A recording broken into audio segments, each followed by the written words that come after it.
Hello, everyone, and welcome to episode 14 of the MaryGoRound Podcast. My name is Mary Brasha, and I'm your host. This podcast is powered by Selkirk Sport. We are Pickleball.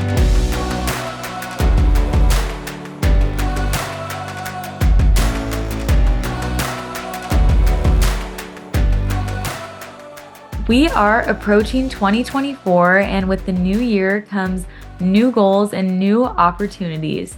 Pickleball-wise, Maggie and I are working on becoming even more consistent. I'd like to think we're pretty consistent players, but when it gets to that top level of players, they are not making mistakes and their shots are all routine. So while we're trying to elevate our games and add new shots, we're also trying to make sure that we are as consistent as can be.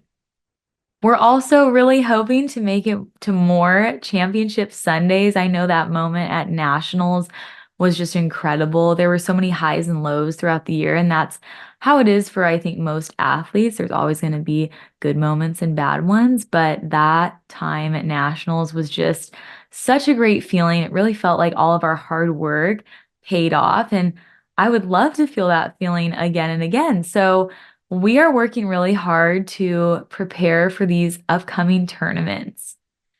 I'm very excited to have the PPA Masters as our first event of the year. It's right in our backyard in Palm Springs, and Maggie and I are ready to come out strong. I'm also pairing up with Gabe Tardio in mixed doubles, and I'm really excited to play with him because he's a great player and nice guy, so it'll be fun. My last goal for the new year is to do some things entrepreneurially and content-wise. I'm really into media.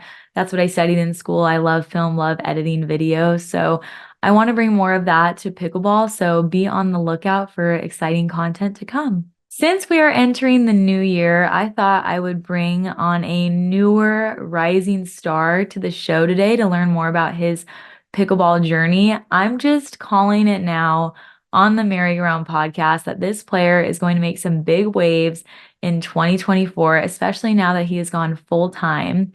This player has already medaled in a pro event and he's gotten some wins off of top teams. So we're welcoming to the show Augie Ge. Hello, Augie. Welcome to the show. Hey, Mary. Yeah, thanks so much for having me. Where are you calling from today?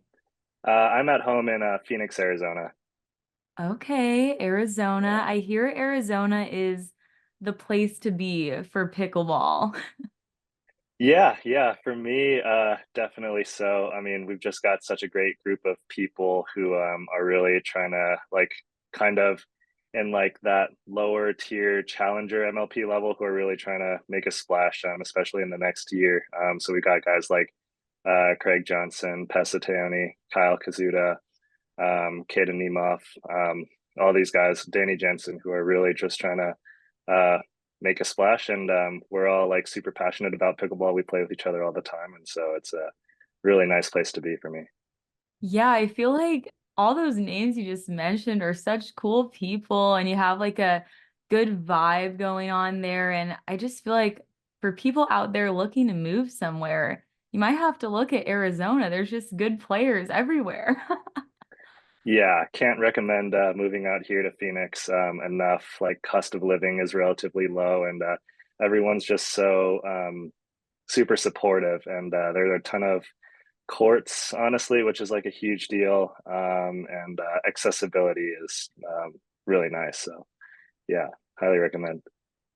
And you guys have one of the best things, I think, for pickleball players, working their way into the pro scene to have, which is the Arizona Pickleball League. And you are the champion of that with your team. How does it feel to be the winners of the league? Oh gosh, yeah, it felt really good to be honest.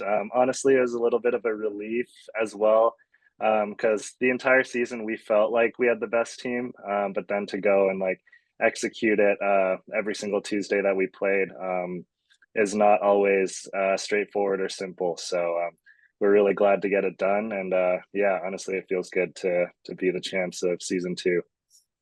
What do you think is so unique about the Arizona Pickleball League? Yeah, there are several things that really make it unique. The first, and everyone kind of says this, is just like the production level. Yeah. There's like a full-time film crew and production crew that just really makes it, I don't know, in a class of its own in terms of production. And then just the people are so nice and so supportive. Like it's primarily built. To support like the to gain exposure for Jigsaw, but also to help showcase like the Arizona players and players who are in the league. So we're super blessed to have that avenue and kind of get our names out there that way. And hopefully it's provided some entertainment for folks on Tuesday nights. And then also the venue is just top notch. The Orchard, like um, traditionally has been like a private pickleball club space that anyone can rent. And then during the season, I believe that we can still reserve the courts. The general public can, but it's kind of more transformed into like the venue just for Tuesday night pickleball during the season. So yeah, it's just awesome all around. So blessed to be part of it. Yeah, the Arizona Pickleball League is just one of the coolest things I've seen in pickleball. I love watching on Tuesday nights. I first of all love watching because I feel like I have so many pickleball friends that are competing in it, but also, yeah, the production value. I mean, you guys like walk out in fog and like they announce your names. Like it's just so cool. So I love that for Arizona.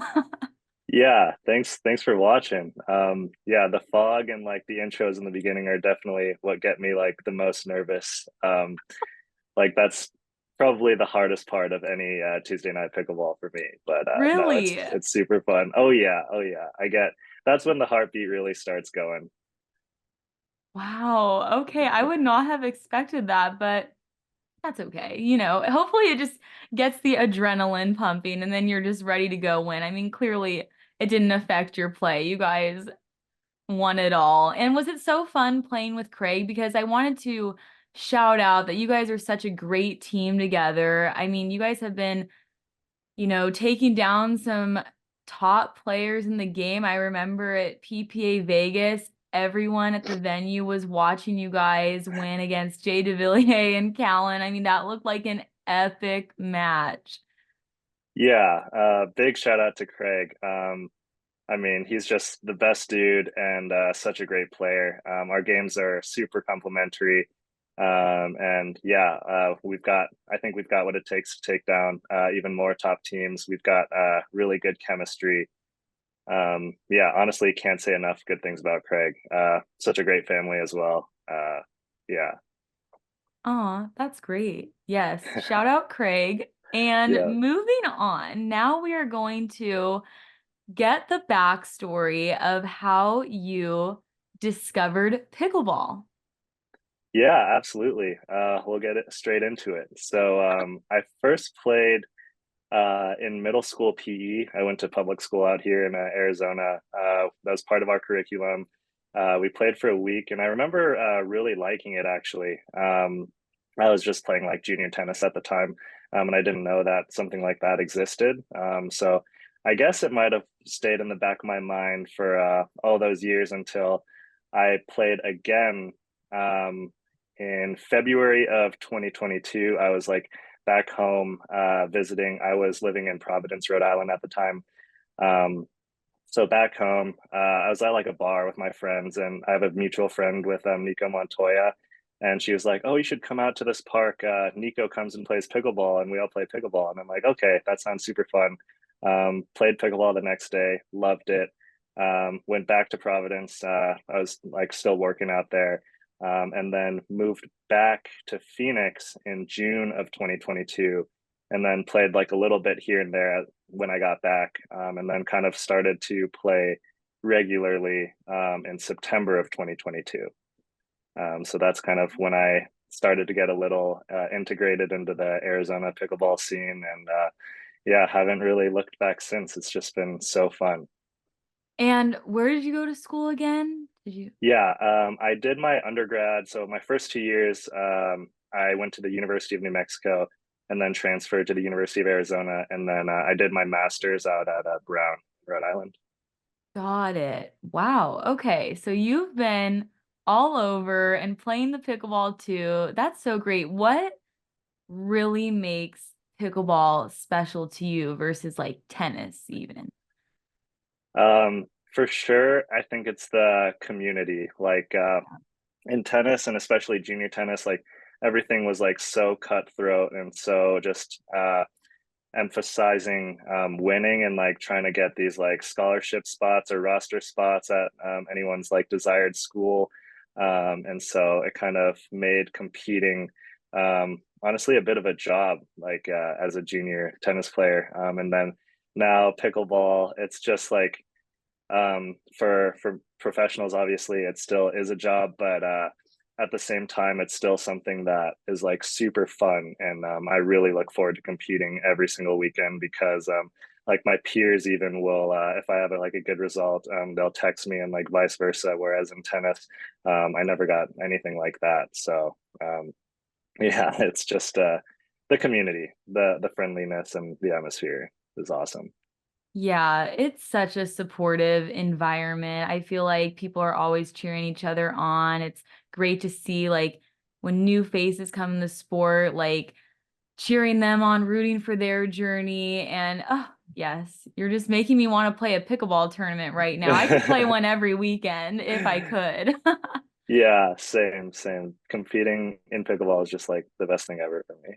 Yes. And wanted to ask one more thing about kind of your backstory before pickleball.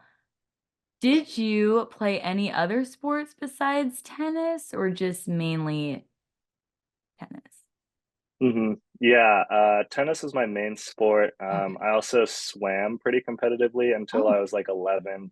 And then in grad school, I actually played table tennis. So we had like a table tennis team. And it's like technically a club team, but it's also because it's like not NCAA, but it's also like varsity because it's like all the best players play. So like I remember my first year of grad school, NYU had this guy named Tom Funk who played in the Olympics actually. So there's like that caliber level of players competing in collegiate table tennis. I was nowhere near that level, but it was just fun, and I think that definitely adds to my background for pickleball as well. Oh, that's great. Wow. Okay. Very well rounded in all the sports. Wanted to ask you a little bit more about your pickleball journey to full time. You've recently gone full time with pickleball. So, how are you feeling about this? Yeah, I have. And yeah, kind of by choice, kind of not. I was laid off from my job in the middle of November of this year, but honestly, it's been a blessing in disguise. I've been playing a lot of pickleball lately, and yeah, I'm super pumped about the next year for sure. I think anytime, like in anyone's life, that you get to try to play a professional sport, you should really take it because at the end of the day, I could always get a job outside of pickleball at any other time in my life, but I only have so many like prime athletic years of my life that I feel like I should really utilize on a sport. So, and I just love playing. Oh, that is very exciting to hear that you will be at more events and everything and just keep on rising through the ranks. I'm just predicting really great things from you in 2024, so I'm excited to see and wanted to ask, what are your pickleball goals in the new year? Yeah, thank you so much. I think my most straightforward goals are that on the PPA tour, I would love to try to get a medal. Um, I Ooh. guess my best event traditionally, and the event I've played most has been men's doubles, and I know that's like a very competitive discipline. So we'll see, but that's definitely my goal. And then I'll try to gun for like a gold medal on the APP tour. So I'm going to play like a mix of both. I'm not signed to any league or anything, so we'll see how that goes. But yeah. We are calling it now on this show that that is going to happen. We're putting it into the universe. That is Oh gosh. great. Yeah. Hopefully I can live up to that. Okay, so lots of big goals. I just know they're gonna get accomplished. Wanted to ask, what are you working on in your game? And what have you kind of noticed competing in your, like first year of pro events, things that like are at that next level? Hmm. Um, so two birds with one stone, I think I'm working on, and what is like uh something that I need in order to get to the next level is just like a lot more consistent third shots, to be honest. That's kind of been a weakness of mine. And it's like very straightforward, like fundamental part of the game, but it's something that I'm always still really working on. Yeah, we were playing Riley Newman's back in town for the holidays, and we got to play some rec with him a couple days ago. And I mean, he Nice. just does not miss any third balls, does not miss any fifth balls, gets into the kitchen every single time, even if it takes him like 5 to 10 shots.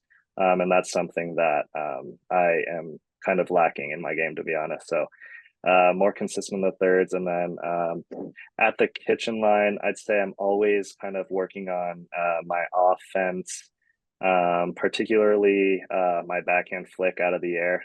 It's also a very standard shot, but something that I'm really working on. Like when I was playing table tennis, I never quite developed like the backhand loop. I was always more of like a backhand puncher. So I'm really kind of emphasizing getting the paddle tip down, like at some point in my swing path, in order to flick the ball up. So yeah, those are kind of the main things that I'm working on. Okay, those are all good things. I was talking about earlier how I'm just trying to be more consistent in general in all aspects of the game. And I think that's the biggest thing is like people are not making errors at this level. And I feel like whoever can make the least amount is going to come out on top. So glad to hear that. Yeah, 100%. Yeah. So we're approaching the end of the year, and I feel like people are, celebrating the new year. Personally, I like to go to karaoke bars with my friends, and it's such a fun activity. I don't know if they have many in Arizona or not, but I'm wondering, Augie, if you go to a karaoke bar, what song are you singing? Great question. So I will say I've never done like karaoke in the wild, and I In the don't wild. plan to. I just yeah, in front of a crowd, I don't know. I would that's very scary for me. But in a very safe space with a lot of close friends and potentially family, my go-to song might be "A Thousand Miles" by Vanessa Carlton.